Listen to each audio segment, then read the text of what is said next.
آپ نے فرمایا تمہارے اس دیہات کی جان ہی کوئی نہیں. بالکل کھوکھلی بات ہے.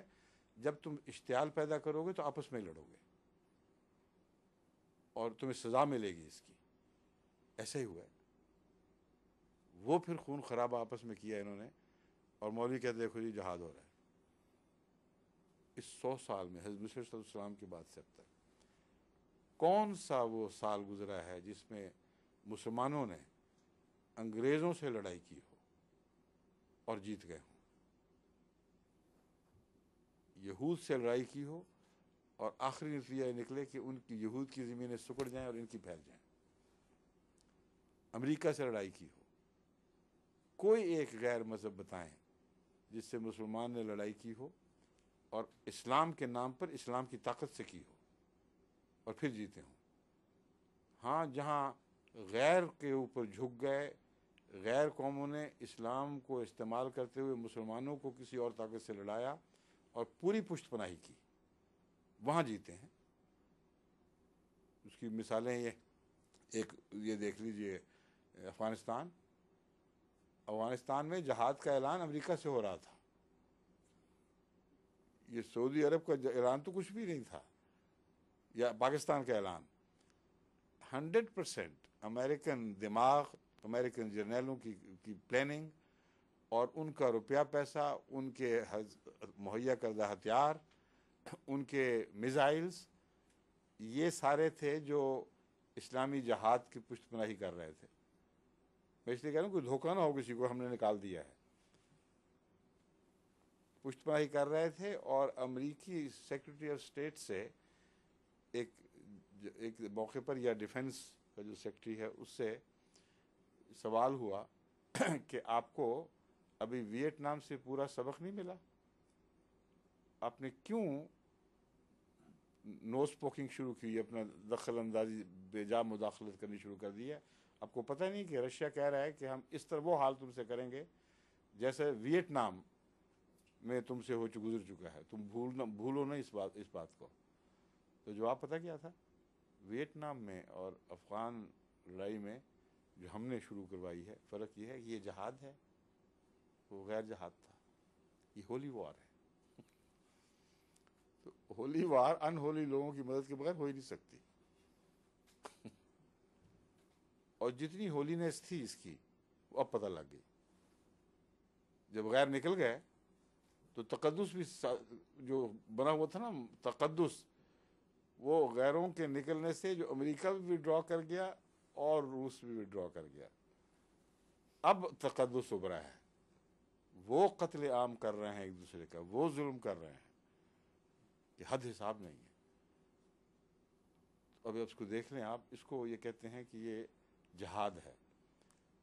جہاں جہاد ہو رہا ہے وہاں اس وقت صرف وقتی طور پر ایک خاص جگہ جیتے ہیں جہاں جن کو یہ اسلام کا سب سے بڑا دشمن کہتے ہیں ان کی مدد لے کے جیتے ہیں, اس کے بغیر نہیں جیتے. یہ بھی نہیں سوچتے. عراق میں کیا ہوا؟ سعودی عرب اور ان سب کی مجال تھی مل کر اس کو کچھ بگاڑ سکتے؟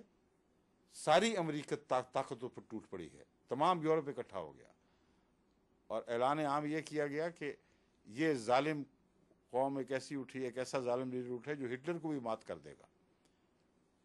اور یہ محض دھوکہ بازی تھی. اتنا طاقتور ہو چکا ہے کہ ہمیں جب تک ساری دنیا کی اجتماعی طاقت استعمال نہ کریں اس پر غلبے کی توفیق نہیں مل سکتی. یہ اعلان تھے ان کے, اور 10 مسلمان ملکوں کو سمیٹ کر اکٹھا کر دیا. یہ جہاد تھا ایک مسلمان ملک کے خلاف, جس میں ایسے مظالم کیے ہیں اس ملک کے اوپر, آج تک جاری ہیں.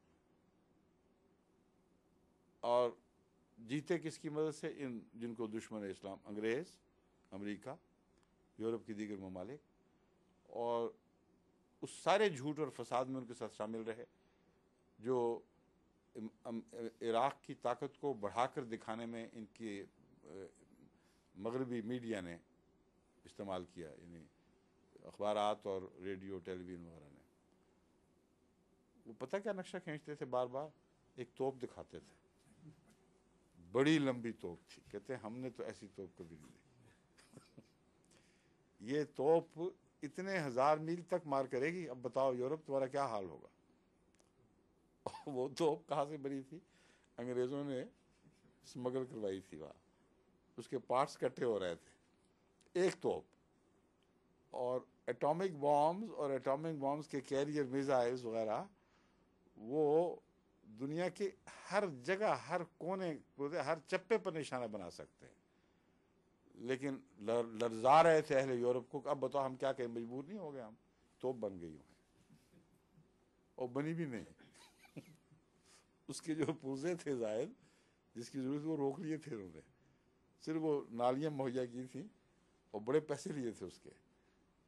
تو اس طرح جو پاگل بنا رہے تھے دنیا کو، ایک بہت بڑا ہٹلر پیدا ہو گیا ہے جو سارے عالم کو کھا جائے گا، اس کی جان بیچارے کی کیا ہے، اپنا آئل بھی ایکسپورٹ نہیں کر سکتا۔ بچے مظالم کا نشانہ، لاکھوں بچے بھوک اور دواؤں کے فقدان کی وجہ سے تڑپ تڑپ کے مر گئے ہیں، اوروں کے متعلق بتایا جا رہا ہے کہ اور بھی مریں گے۔ عام مفلوق الحالی کا منظر ہے جو سارے ملک میں چھایا ہوا ہے۔ یہ ان کا جہاد ہے، 2 جہاد میں نے دکھا دیے۔ اور جس جہاد میں غیروں سے امداد نہیں لی، باقاعدہ شرکت نہیں کرائی، وہ خالص جہاد کون سے؟ ایران عراق کی لڑائی، بڑا جہاد چلا ہے۔ ایجپٹ میں اپنے مسلمان سربراہوں کا قتل ان کے اور موومنٹ چلا کر، الجیریا میں اپنے سربراہوں کا قتل اور موومنٹ چلا کر، معصوم مسلمانوں، غریبوں پر حملے، عورتوں کی بے عزتی، پردہ تم نے ٹھیک نہیں کیا ہوا، اس پر عورت کو گھسیٹ کر الگ کر دیا گیا، خامند کو مارا گیا اور ذلیل رسوا کیا۔ کئی قتل ہوئے اس بنا پر کہ ان کے نزدیک اسلام پر عمل نہیں ہو رہا۔ یہ جو اسلام پر عمل ہے، وہ اسلام پر عمل کر رہے تھے جب یہ حرکتیں کر رہے تھے کہ رسول اللہ صلی اللہ علیہ وسلم نے بھی ایسا کیا، ایک دفعہ کو بھی کیا ہو، کسی پر بے پردگی کا الزام لگا کے اس کو ذلیل و رسوا کیا ہو، اور خامد کے سامنے اس کی بیوی کی بے عزتی کی ہو، مار کٹائی، اس کے کپڑے نوچ لیے ہوں، یہ ان کا اسلام ہے۔ تو اسلام کا محض نام ہے، دھوکہ ہے جو دوہرا نقصان پہنچا رہا ہے۔ اندر کی بیماری جو تھی وہ تو بڑھ رہی ہے، اس کی طرف سے توجہ کوئی نہیں، کوئی اصلاح احوال نہیں، کوئی اخلاق کی قدروں کو دوبارہ تعمیر کرنے کی کوشش بھی نہیں، شروع بھی نہیں ہوئی۔ اور جو نقشہ کھینچتے ہیں، اس سے جن دشمنوں کو یہ اسلام کا دشمن کہہ رہے ہیں، ان کے ہاتھ میں یہ ہتھیار دیتے ہیں۔ وہ تو ایمونیشن نہیں دیں گے وہ جو ان کے خلاف استعمال ہو سکے۔ انہوں نے فیکٹریاں لگائی ہیں اسلام کی بدنامی کی، کبھی سلمان رشدی کے نام پر، کبھی کسی اور نام پر، کبھی کسی بہانے۔ یہ مغرب کو وہ تمام ایمونیشن مہیا کرتے ہیں جس سے مغرب ان پر حملہ آور ہو، یعنی اسلام کے نقطے، اسلام کے اوپر، مسلمان پر نہیں، اسلام پر حملہ آور ہو۔ یہ ہے عالم اسلام کا حال۔ اب بتائیں ذمہ دار کون ہے؟ زیادہ سے زیادہ 3 نکلتے ہیں، ایک انگریز، ایک اللہ تعالیٰ، اور ایک ہمیں بھی بیچ میں خام خواہ شامل کرتی ہے۔ اصل تو ایک ہی بیماری ہے جس کو غالب نے پہلے سے کہہ دیا تھا، ان کو غالب کو بھی شوق نہیں میرے خیال میں۔ غالب نے کہا تھا، ہوئے تم دوست جس کے، دشمن اس کا آسماں کیوں؟ اے ملا بدبخت، جس کے تم دوست بن جاؤ، اس کو آسمان کو، اس قوم کی دشمنی کی کوئی ضرورت نہیں، وہ اکیلے ہی کافی ہے۔